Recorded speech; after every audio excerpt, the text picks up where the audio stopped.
All right, today we're jumping into a book that honestly has probably changed more people's thinking about money than any other, Rich Dad, Poor Dad by Robert Kiyosaki. And at its core, it's not really a how-to guide, it's all about a massive shift in mindset. It's told through the eyes of Kiyosaki, who had two very different father figures. There was his poor dad, his actual father, super smart, highly educated, but always struggling with money. And then there was his rich dad, his best friend's father, who dropped out in the 8th grade but ended up a multimillionaire. And right out of the gate, Kiyosaki just lays it all out there with these two totally opposite worldviews. You've got his poor dad saying, "The love of money is the root of all evil." A classic, right? But then Rich Dad comes in and just flips it completely on its head. He says, no, the lack of money is the root of all evil. And that one simple, powerful contrast, that's the bedrock for the entire book. And you can totally see how these deep-seated beliefs trickled down into their everyday thinking.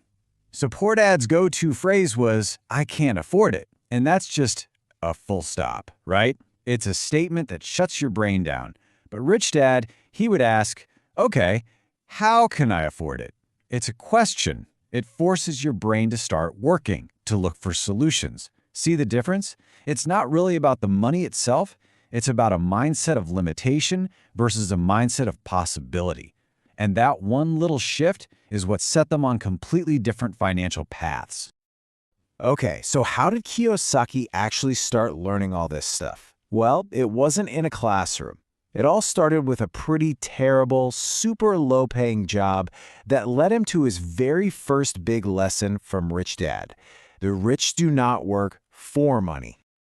You know, Rich Dad's first lesson wasn't some big speech. It was a real-life experience. He actually had a young Kiyosaki work for him for just 10 cents an hour, dusting cans in a shop. I mean, can you imagine?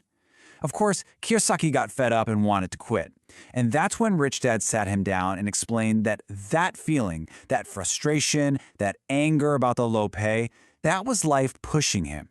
He said most people just react emotionally. They blame their boss, they demand a raise, they quit, but they never stop to think about what the push is trying to teach them. And this is what he famously called the rat race. Think about it. It's a pattern that's driven by two really powerful emotions. First up is fear. The fear of not being able to pay your bills, that fear is what gets you up in the morning and sends you to a job. But then you get the paycheck. And what happens next? Greed, or let's just call it desire, kicks in. You start thinking about all the cool stuff you can buy. So you spend the money, which of course leaves you needing more money, which brings you right back to that fear. Get up, go to work, pay bills. It's a trap, and it just repeats over and over again. So here's the big takeaway. The only way out of the rat race isn't to run faster. It's to stop running altogether. You have to change the game. Instead of you working for money, the whole goal is to get your money to start working for you. Sounds great, right? But how on earth do you actually do that? Well, that brings us to what might be the single most important rule in the entire book. Seriously, this is the foundation that everything else is built on. See, Rich Dad's whole theory was that people struggle with money for one simple reason. They don't know the difference between an asset and a liability. So he just tossed out all the complicated accountant-speak definitions and boiled it down to something anyone could understand. It's all about which way the money is flowing. An asset puts money in your pocket. A liability takes money out of your pocket. That's it. That's the whole rule. And you can see this play out so clearly in how different people manage their cash. For someone who's poor, money comes in as income, and poof, it goes right back out as expenses. Nothing's left. Now, the middle class, their income comes in, but they use it to buy liabilities. You know, a car payment, a mortgage, credit card debt.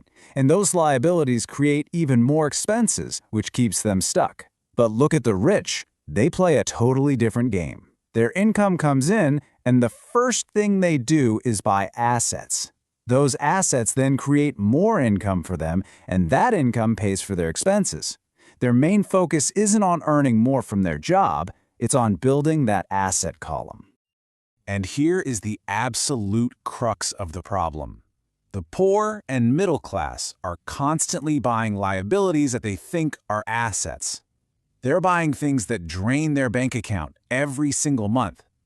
So what Rich Dad called financial literacy wasn't about fancy math. It was simply the ability to read the story that the numbers are telling you, to look at something and know for sure which way it's going to make the cash flow. Which naturally leads us to the book's most famous and probably most controversial idea. It's a question that challenges the very foundation of the American dream. So, is your house really an asset? Well, if we stick to Rich Dad's super simple definition, the answer is a big, fat no. I mean, think about it. Does your primary home put money in your pocket each month? Nope. In fact, it does the exact opposite. Every single month, cash flows out for the mortgage, for property taxes, for insurance, for maintenance, the list goes on. Now, the book isn't saying you shouldn't own a home. The point is to just be honest about what it is. It's a liability. And it's not the investment that's going to set you free financially. All right, so that brings us to the third big lesson. If the goal is to build up that asset column, what exactly are we supposed to be building? This is where Rich Dad makes a really important distinction between your profession and your business. Kiyosaki tells this great story about Ray Kroc, the guy who founded McDonald's. He was giving a talk to a bunch of MBA students, and he asked them, "What business am I in?" And of course, they all said, "Hamburgers." And he just laughed and said, "Ladies and gentlemen, I am not in the hamburger business. My business is real estate." See, he knew that the product was burgers, but the real business, the real asset, was the incredibly valuable real estate that every single McDonald's restaurant sat on. And that just makes it crystal clear, doesn't it? Your profession is what you do to earn a paycheck. That's your job. It shows up on your income statement. A doctor sees patients, a mechanic fixes cars.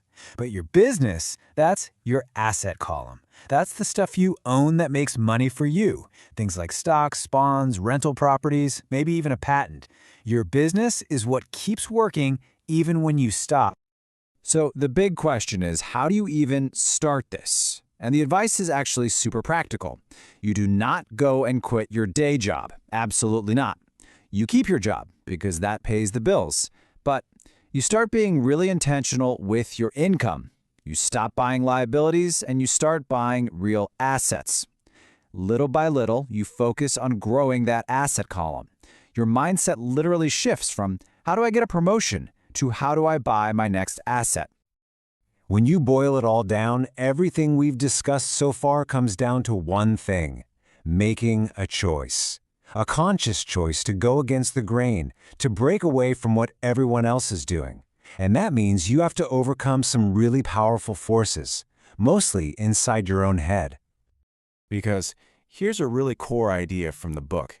Your financial situation is almost always a mirror of what's going on inside you. Kiyosaki argues that it's not the government or the economy or your boss that holds you back.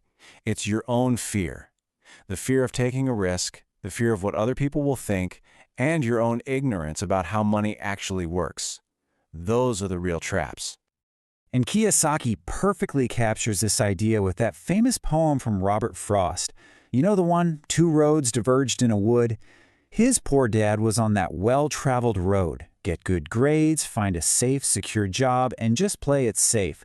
But his rich dad showed him the other path, the one less traveled. It was a path that meant you had to learn to manage risk, you had to question everything, and you had to make your financial education a priority. And choosing that second path, well, that's what made all the difference. And so we're going to leave you with the exact same question that this entire book is built around. I want you to really think about your own life. What story is your money telling?